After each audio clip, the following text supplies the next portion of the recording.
On the spot news media, we got the latest news. We don't care about the views, we just representing right. Put local news internationally every night. On the spot, wave that Jamaican flag from left to right.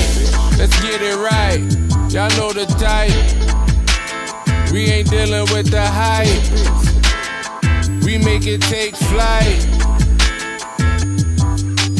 Yeah man, my viewers and subscribers, what go on? A blessed and wonderful Saturday evening to each and every person out there tuning into On The Spot News Media. Now my peeps, in this morning's vlog I made mention of some knockings and clappings that took place right across certain sections in Jamaica. But I didn't have much information, and as promised to bring you up to date in this newscast. Now we are going to talk about the knockings and clappings over there in Westmoreland, the one we're going on Mobile, and also the one we're going over Southborough in Portmore, St. Catherine. So make a kick it off over there in Westmoreland. So 5 people end up get caught up, one fatally, over there in a section of Westmoreland known as George's Plain. All of this took place last night.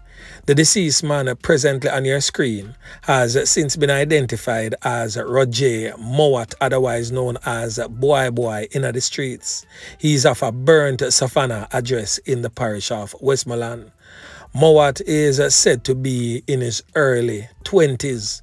Now, the police report surrounding these knockings and clappings suggests that the men were among a group of persons at a shop when 2 criminal elements armed with handguns disembarked a blue Toyota Corolla Axio motor car and fired indiscriminately in the crowd. When the knockings and clappings subsided, Mowatt was found suffering from a portion to corn-up wounds to his chest area and also to his abdomen.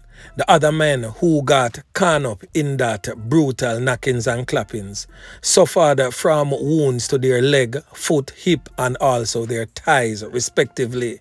They were all rushed to the hospital in a bid to save their life by relatives and friends, but it is stated that Mowatt was pronounced you know what upon arrival. The other 4 men is admitted in serious but stable condition. The police is saying that they have no motive as yet for that brutal knockings and clappings. But you don't know how the thing set, man, and the Spot News Media will definitely make further checks and update you in subsequent newscast. Now, a series of knockings and clappings go on over there in St. James, a place known as Roehampton Square that is near the Anchovy section of St. James, where these 2 brothers presently on your screen lose them 3 pints in a hail of bullets by criminal elements in the area sometime last night. The brothers presently on your screen has since been identified as Dean Waite. He is 54 years old and popularly known in the streets as Scatter, and his brother Dwight Waite, also known as Durami in the area. He's 51 years old. So these men are grown men, almost senior citizens. Both men are said to be from the Roehampton district in the parish of St. James.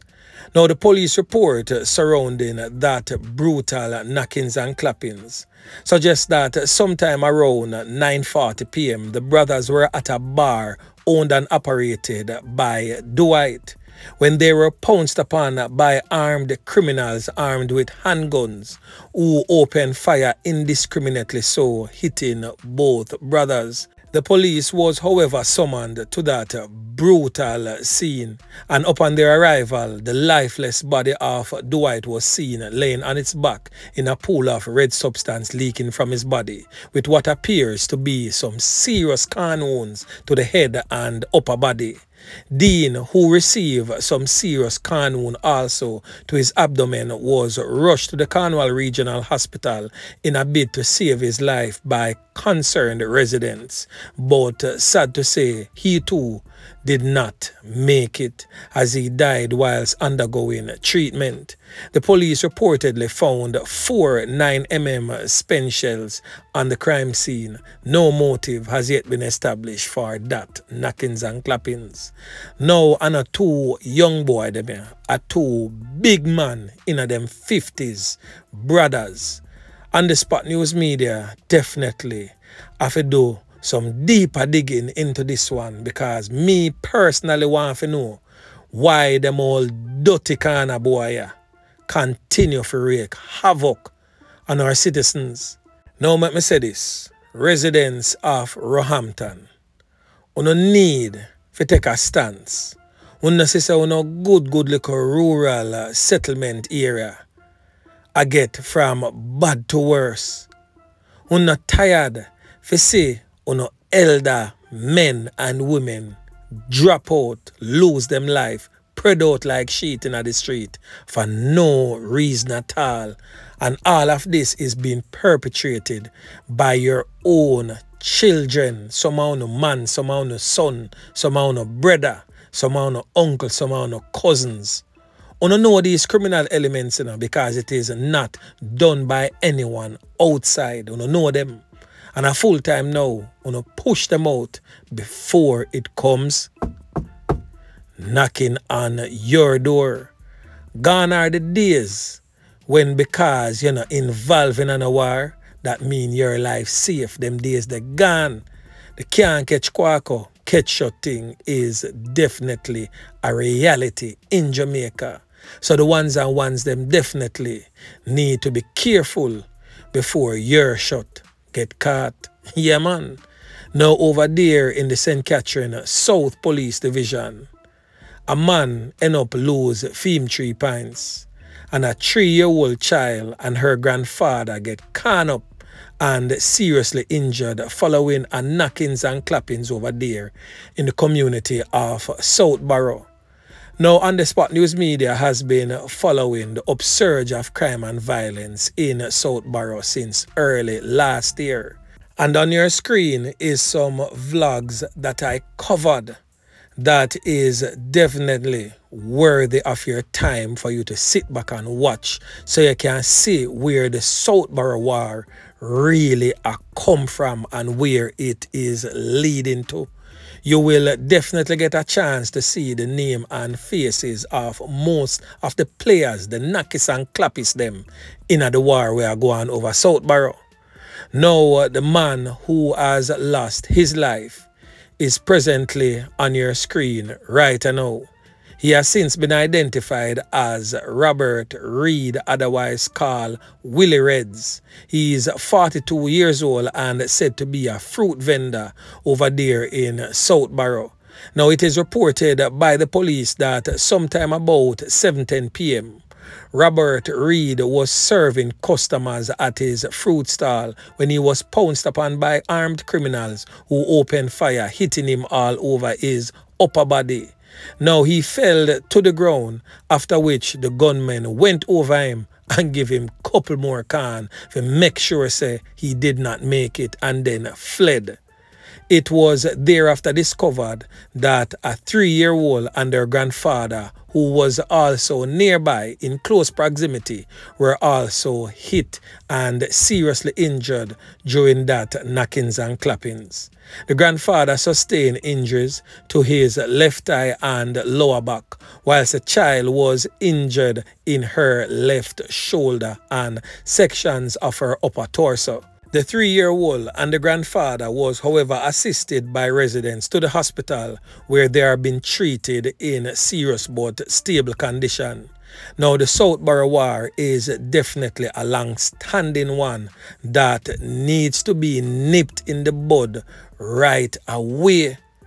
So the hierarchy of the St. Catherine South Police Division, we need to take charge of the South Borough situation there, because many are the ones and ones them drop out since last year, since that war, that political garrison war that spill over into turf war and gang war and taximan war.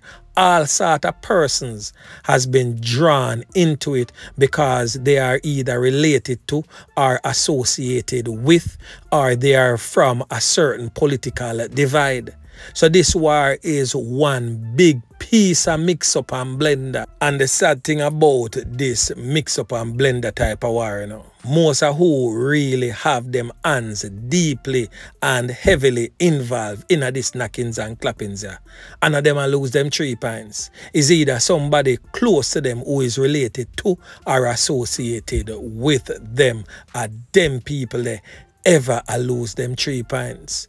Now where Fruitsy could have really gone with. If Fruitsy was a knockis and clappis, me no feel like Fruitsy would have stand up out there so I sell fruits, knowing fully well that him heavily mix up in a wagwan. So Fruitsy just might be a casualty of war. Yeah, man.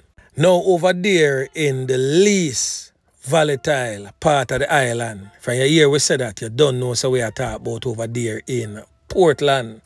Seems as if Portland has recorded yet another loss of life. I think if memory serves me correct, this is Portland's second. So the Portland police are presently probing the loss of life of this 30-year-old man whose body was found at sea at Folly Road in Port Antonio this morning.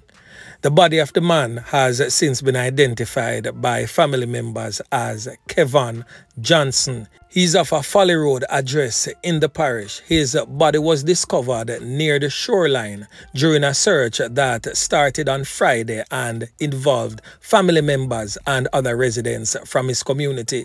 So according to the police investigators, Johnson, who was involved in skills training programs at a garage in the Port Antonio area, reportedly left his workstation for some time on Friday and did not return for the rest of the day. His bag was also left behind at his workstation. When he was not seen or heard from late Friday afternoon, family members became concerned and started an initial search, which ended unsuccessfully on Friday. It was a call made by a family member Saturday morning to Johnson's cell phone that caused further worry after a man answered the cell phone stating that he found the device along the roadway of the Folly Oval. So a search was immediately launched into action by family members, the police and other residents in the area, and that resulted in the discovery of Johnson's body at the shoreline near the Folly estate. The police removed the body to the morgue pending further investigation and post-mortem to determine why he lost his life. So most definitely on the Spot News Media will keep tabs on this one and update you in subsequent newscast. So anyway, my peeps, remember to like, share, subscribe to the channel. Stay tuned to On The Spot News Media as I continue to bring you fresh news and updates in subsequent newscast. On The Spot News Media. Yeah, man.